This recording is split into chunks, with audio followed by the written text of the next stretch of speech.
I'm your host for this evening's show, Jemima Beakers. Let's have a look at today's headlines.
Good evening. Thank you for joining us. Thank you for tuning in. My name is Jemima Beakers. I will be your host tonight.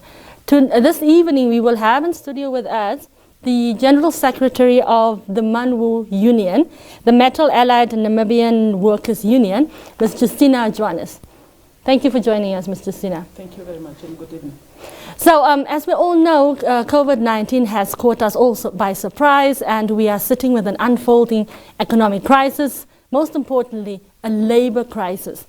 Ms. Justina, can you share with us some information on the situation on the ground? Yes, we all know that when COVID-19 came as a shock to all of us, more especially to us employees and as well as our stakeholders, which are employers. From the beginning, when the state of emergency, more especially the lockdown came, there was no any specific directives on what should happen, more especially when workers are going home, what kind of condition of employment they should be applied to. But then following the discussion between the tripartite forum, that is employer, employees, and state in March, we then had the directives to say, let there be no any retrenchment. Please pay the workers the month of April, and as well as make sure that the conditions remain the same. And any change comes, please talk to the employees. But then when the workers went on lockdown, we have then noted that many employers, they did not really respect the directives as they were given. In fact, many of them issue out different types of leave. Some they said you go and leave without be paid at all. Some were forced to take their annual leave. Some were forced to take they call it negative leave. That sort of kinds of different arrangements, which made a bit of difficult because there was no a blanket to ensure that everybody applied that blanket to the whole situation. Then during the lockdown, our union, Manwu, we ensure that we, as much as we have to go on lockdown as well, we need to work from home and try to mitigate this situation from different types of situation as they come forth from different companies. Now, before you continue, you said that some people are dishing out, forcing people to go on all sorts of leave and even send some of their staff home without paying them. Now, we also know that the Namibia Employees Federation as well as the Employees Association of Namibia they said they will go to the High Court because they do not agree with some of these directives. So what is the situation right now? You've told me earlier before we started the interview that you've been touring the country dealing with these issues. Can you just give us some first-hand experience or first-hand account of what workers are really facing in the country right now? Look, I think the main issue currently workers are facing, and remember, it's different from one company to the other, from one sector to the other. I'll start with the construction, for an example, which is more common to us as a union. In the construction, remember that workers are working based on, are paid based on what they have work. Then the client will then pay, because it's an issue of no work, no pay. But we, as much as we have these first-hand challenges, we should also appreciate what the employers in the sector, what we have agreed, I think, to say there will be no any loss of jobs. I think that we should appreciate. But the issue of workers either not paid at all, or they are paid half a salary. Majority of them are at 50% salary. This is the common issue in the construction sector. And then you come to other sectors, engineering, motors. You have then different types of arrangement. Some they have forced workers to use their leave days. Then it means that if you have 5 days, you are forced to take about 21 days, which is the duration of the 2 lockdown, and you then go on a negative, and you owe the company these leave days, and you are expected to pay back these leave days in any types of arrangement which the company need to be compensated. Exactly. So what is this situation? How serious is this issue where people are forced to go and leave and they are now in a negative and they must now compensate the company? That's a serious one now at this present. I think at this present, even when we're coming here, we are coming from another company in Mboning whereby workers were forced to take annual leave. They are now struggling to say, how do we pay this money, this leave they So then they now owe their bosses. Exactly. So you actually do not have leave until maybe June next year, because the amount of, the number of lockdown, it's about 21 days if you count them together.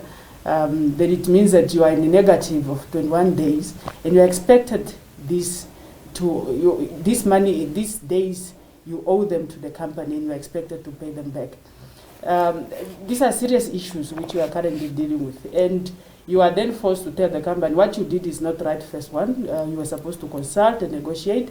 We have other types of employers whom they have said, we will not touch your leave days, but however, we will give you special unpaid leave, but you still have to pay this leave back to the company. So there are just different funny types of arrangement, because if you look at the proclamation, it's saying in anything situation the employer wants to do, they should be able to negotiate. So these are the types of negotiation we are busy doing, because we couldn't do during the lockdown. Of course, we have deal with, I think, with those companies who can be able to do Zoom, the virtual meeting that we have dealt with. But currently, we are now busy with those. We could not meet with them at all during lockdown. So this situation where workers are now indebted to their employers because for leave days, and you've been negotiating with their bosses. Have you come to some sort of agreement, or what is the status now? Yes, some we manage, some we are not managing.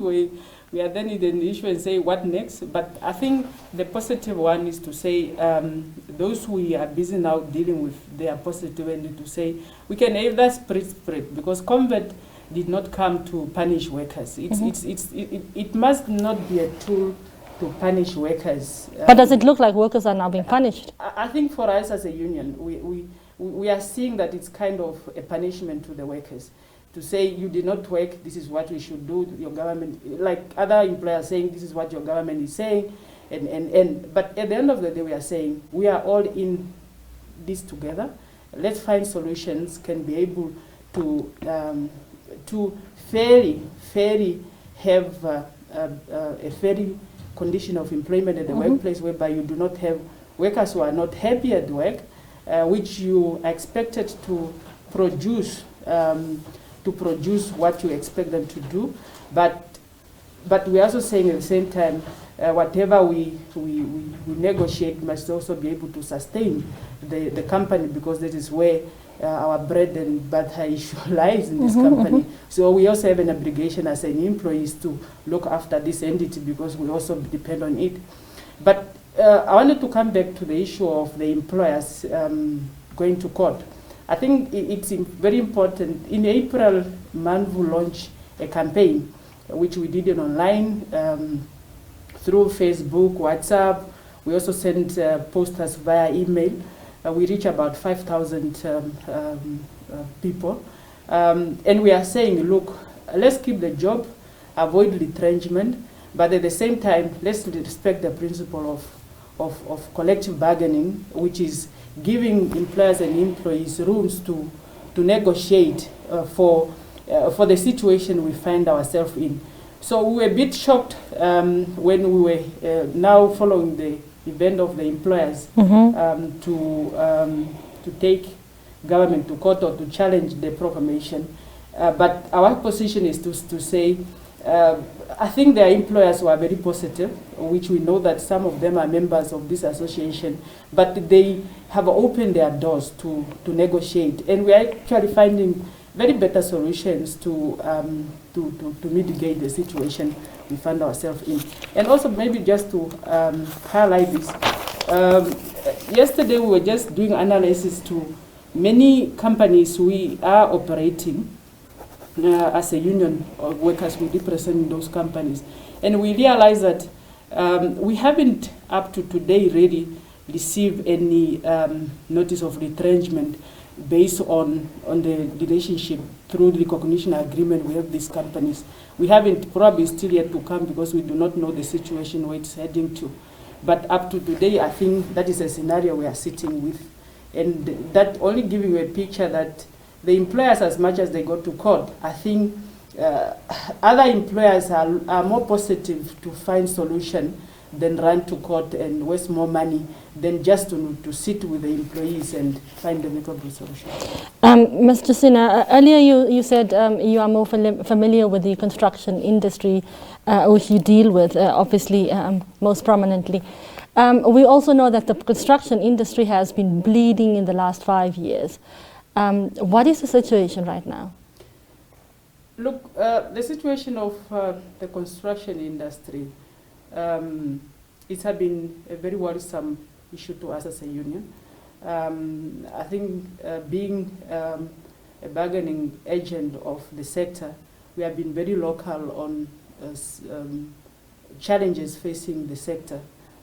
Not just now, but since 2000, I think I remember the main one is from since 2007, when we started a very serious campaign focusing on to ensure that the construction industry employees are taken as human beings in the sector, but at the same time also to localize the sector so that it's in the hand of locals. So when the crisis came in 2016, and I think that was a very serious year for a serious challenging year for us,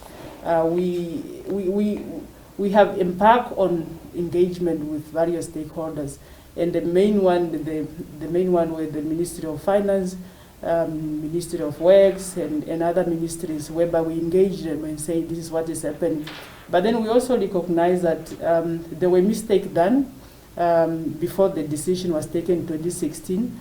But the same time we are saying, as much as now those mistakes were done, we need then to address the issue of localization of the sector so that we create more jobs for the local, decent jobs, not just jobs, but decent jobs for the local, and also to let the money circulate locally, and that can be able to boost our economy. But we launched so many campaigns. We did also public demonstration over this matter. But we are seeing some very little change, but not really sufficient. But we are still saying, we still commit to say the issue of construction, let it be localized. We are convinced and we know as a union that we have capacity in this country. We have capacity from both the workers and as well as from the local contractors. They just need to be given a chance. Yes, we understand there are challenges of those who are saying, yes, people are given projects, they are not finishing, but it's still our responsibility, the employers of these local contractors, to ensure that they deliver what they need. But just to say, okay, this is what is happening, and you are not doing anything about it, to us, we are saying we are losing focus. I think we are losing focus, and I think we need to refocus and come back and say, what can we do? How many big local contractors we have in the country? We have listed them from the union side, and that was between 2017, 2018. We give out these letters to the public center. Is it Central Procurement? Yes. Board. We gave them that list to say, look, this list, we believe these are the people who employ workers with decent jobs. Yeah, decent jobs. You know that this person is earning something to sustain the family. This person have worked longer in the company for 20 years, but these are the same companies losing out jobs, but also retrenching these massive workers in the street.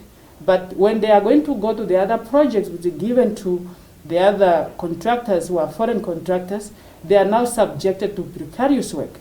And then this precarious work, we all know what kind of jobs are. There is no job security. It's hardly, unless the union intervene, workers are not registered to Social Security.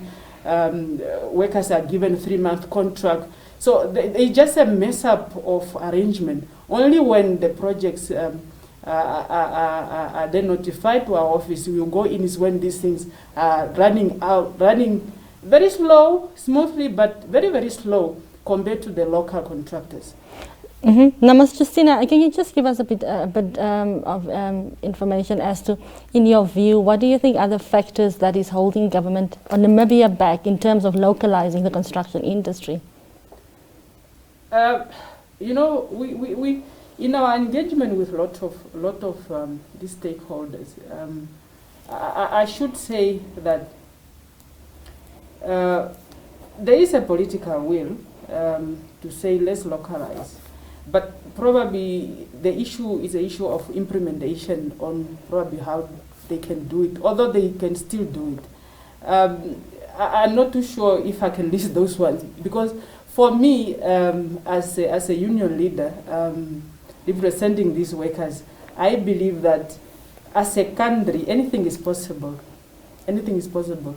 Because if you go to another country, and if they want to make a decision benefiting their own people, it should be based on the needs of the people, not on the needs of other external forces.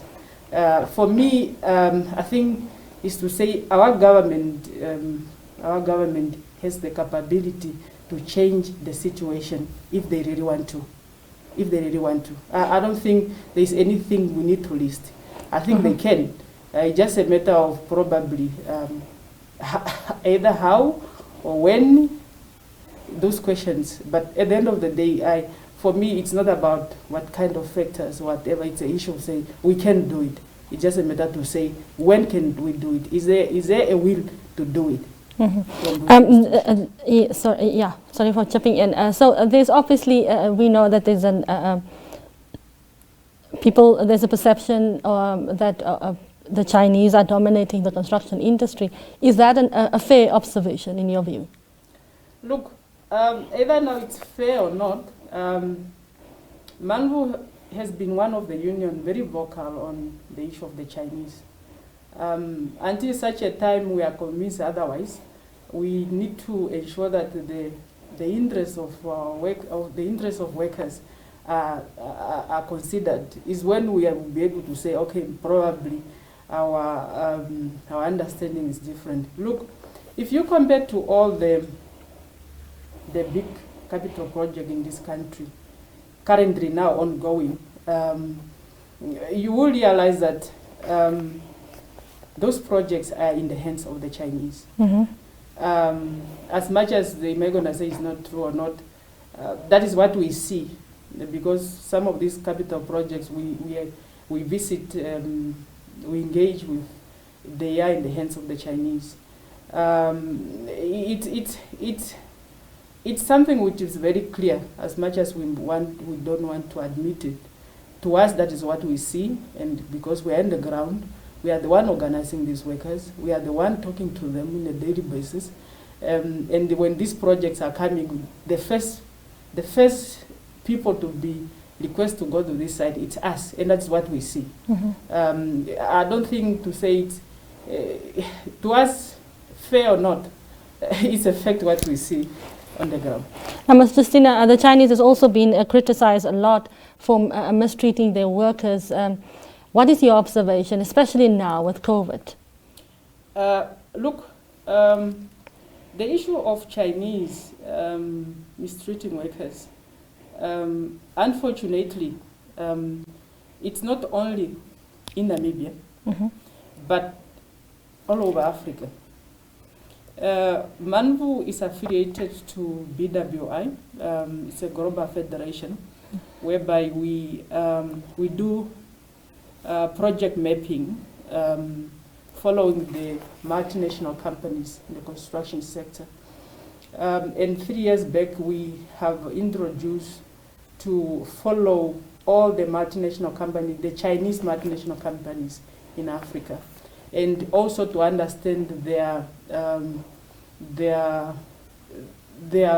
culture, how they treat workers.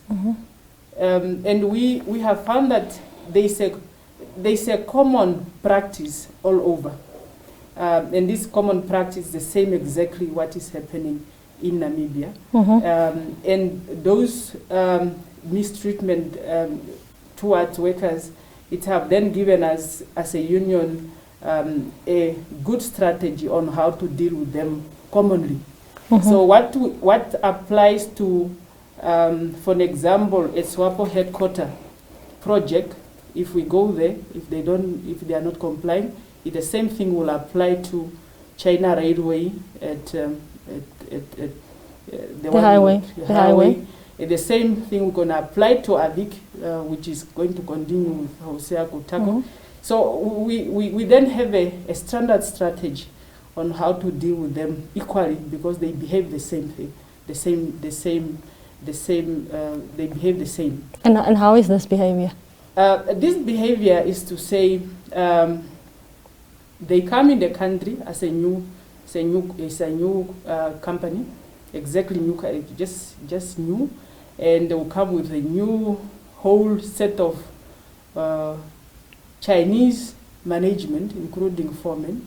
But these people are not coming from China.